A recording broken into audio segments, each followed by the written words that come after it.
Lalo na sa Jordan River. So dito tayo mamaya, yung Jordan River dito malapit sa Jericho kung saan tumayo yung may SY lights.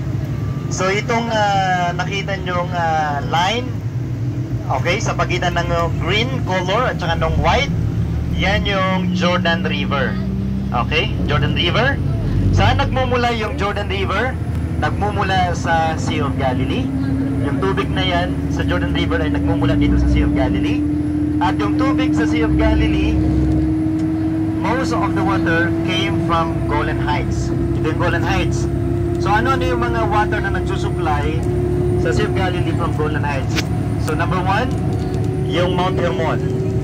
During the winter time, napupuno ng snow ang Mount Hermon, and on the spring to summer, nagpe-melt yung snow, converted into water, at dahil mataas ang elevation ng Golan Heights, bumababa yung water at dito yung pinakabagsak sa Sea of Galilee. Okay, what else? Dito pa rin din sa Golan Heights, meron diyang tinatawag na Dan Spring, natural source of water. At bumababa rin yung water na yon, umaagos pababa. Dito rin karamihan napunta sa Sea of Galilee. Pangatlong source of water, meron diyang tinatawag na Banyas Spring. Yung Banyas Spring or yung Isayap Pilipay, kung nakarating na kayo, last time na nag-trip sa Hermon, doon kami pumunta. So yung water doon sa Banyas Spring, pag umaagos, pumupunta rin yung water dito. And then, pang-apat na source ng water, yung Banyas Waterfalls, another natural source of water, and that is the biggest source of water in the land of Israel. So, yun yung pinakamalaking supply ng water dito at saka yung mga taniman dito sa buong Golan Heights. Panglimang source of water, kapag panahon ng tagulan sa winter, dahil mataas ang elevation ng paligid area, so mula sa kabundukan, bumababa yung water pupunta dito sa Sea of Galilee. So kaya from the Sea of Galilee, mula dito sa Golan Heights, papunta sa Sea of Galilee, and from the Sea of Galilee, umaagos ang water hanggang sa makarating dito sa Dead Sea. At dito na na-stack yung water sa Dead Sea. So yung line na yan, between Sea of Galilee and Dead Sea, this is Jordan River. Now yung word na Jordan, listen carefully kasi merong quiz mamaya. Yung word na Jordan, yan ay nagmula sa Hebrew word na Yarden. Kaya ang tawag nila dyan ng mga Israeli ay Yarden. Yarden, hindi ko rin maintindihan noon. Now, yung pangalang Yarden or Jordan, may kinalaman yun sa geographical setting of the land. Ano yun? Ang meaning ng Yarden ay flowing down or descending. Pababa. Mula sa taas, pababa, descending, pababa. So ngayon, how do we know? Itong Sea of Galilee, ang elevation nito ay around 215 meters below sea level.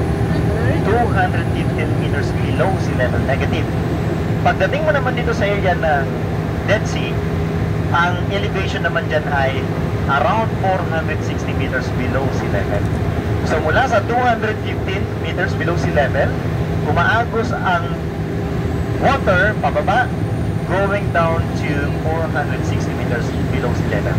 Kaya yung pangalang Yarden or Jordan, related siya sa terrain ng lupa, pababa, descending. So gets natin, Jordan or Yarden. And then another trivia na dapat natin maintindihan.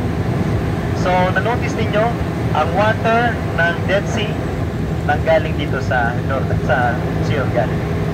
Kaya itong tubig ng Dead Sea, hindi yan natural na salt water or salty water. Yan ay fresh water. Kaya ang tanong pa, bakit siya maalat at sobrang alat?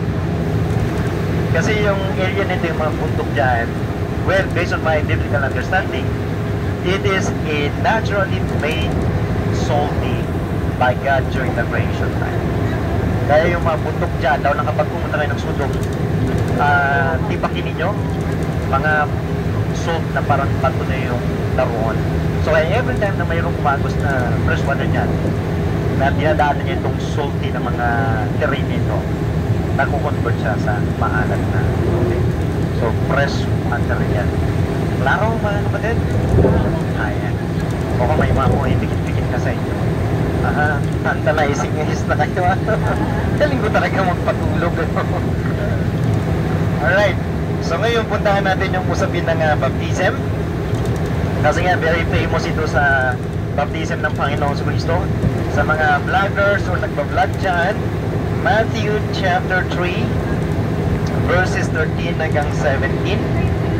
Para magkaroon tayo ng understanding sa baptism, ano? Sabi dito, Then cometh Jesus from Galilee to Jordan unto John to be baptized of him. Okay. So God